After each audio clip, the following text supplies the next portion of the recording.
Chapter 5 The Homecoming.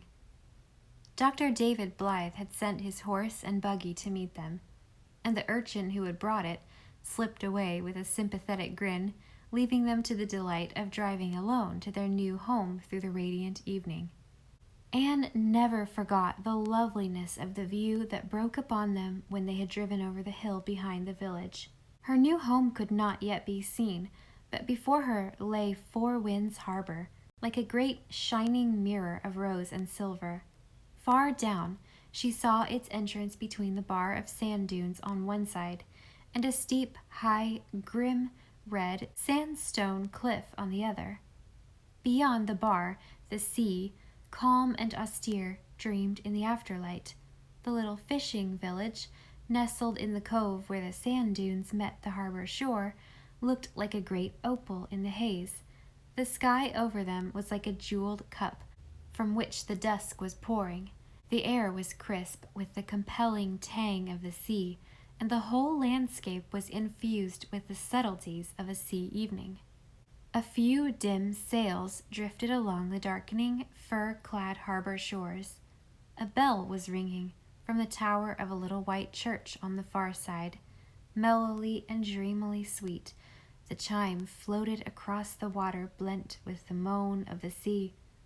The great revolving light on the cliff at the channel flashed warm and golden against the clear northern sky, a trembling, quivering star of good hope. Far out along the horizon was the crinkled gray ribbon of a passing steamer's smoke. "Oh, beautiful, beautiful," murmured Anne. "I shall love Four Winds, Gilbert. Where is our house?" "We can't see it yet. The belt of birch running up from that little cove hides it. It's about 2 miles from Glen St. Mary, and there's another mile between it and the lighthouse. We won't have many neighbors, Anne. There's only one house near us, and I don't know who lives in it. Shall you be lonely while I'm away?" "Not with that light and that loveliness for company. Who lives in that house, Gilbert?" "I don't know. It doesn't look exactly as if the occupants would be kindred spirits, Anne, does it?" The house was a large, substantial affair, painted such a vivid green that the landscape seemed quite faded by contrast. There was an orchard behind it, and a nicely kept lawn before it, but somehow there was a certain bareness about it. Perhaps its neatness was responsible for this. The whole establishment, house, barns, orchard, garden, lawn, and lane, was so starkly neat. "It doesn't seem probable that anyone with that taste in paint could be very kindred," acknowledged Anne, "unless it were an accident, like our Blue Hall. I feel certain there are no children there, at least. It's even neater than the old Cobb place on the Tory Road, and I never expected to see anything neater than that." They had not met anybody on the moist red road that wound along the harbor shore, but just before they came to the belt of birch which hid their house, Anne saw a girl who was driving a flock of snow-white geese along the crest of a velvety green hill on the right. Great scattered firs grew along it. Between their trunks, one saw glimpses of yellow harvest fields, gleams of golden sandhills, and bits of blue sea. The girl was tall and wore a dress of pale blue print. She walked with a certain springiness of step and erectness of bearing. She and her geese came out of the gate at the foot of the hill as Anne and Gilbert passed.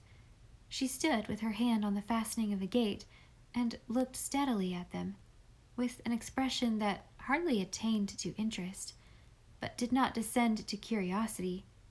It seemed to Anne, for a fleeting moment, that there was even a veiled hint of hostility in it. But it was the girl's beauty which made Anne give a little gasp, a beauty so marked that it must have attracted attention anywhere.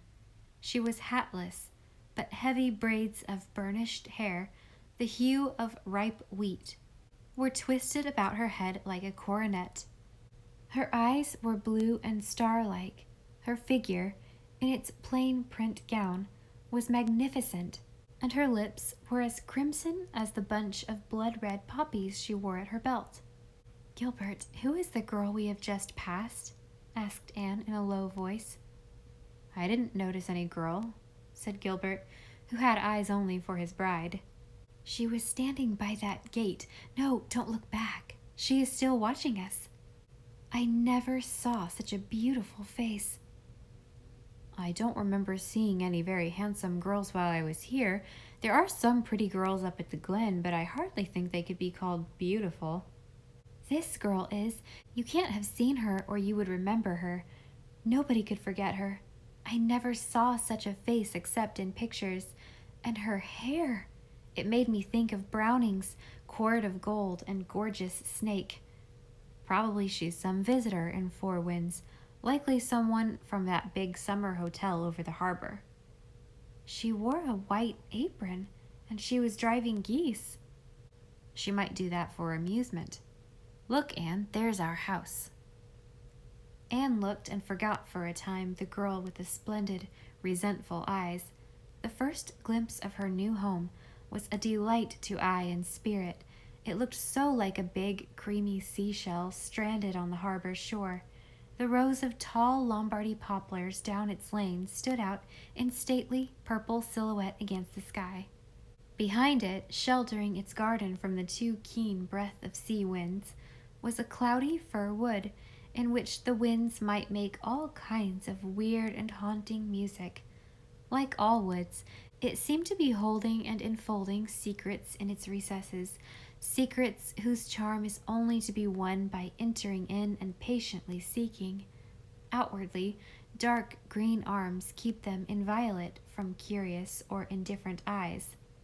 The night winds were beginning their wild dances beyond the bar, and the fishing hamlet across the harbor was gemmed with lights as Anne and Gilbert drove up the poplar lane. The door of the little house opened, and a warm glow of firelight flickered out into the dusk. Gilbert lifted Anne from the buggy and led her into the garden, through the little gate between the ruddy-tipped firs, up the trim red path to the sandstone step. "Welcome home," he whispered, and hand in hand they stepped over the threshold of their house of dreams.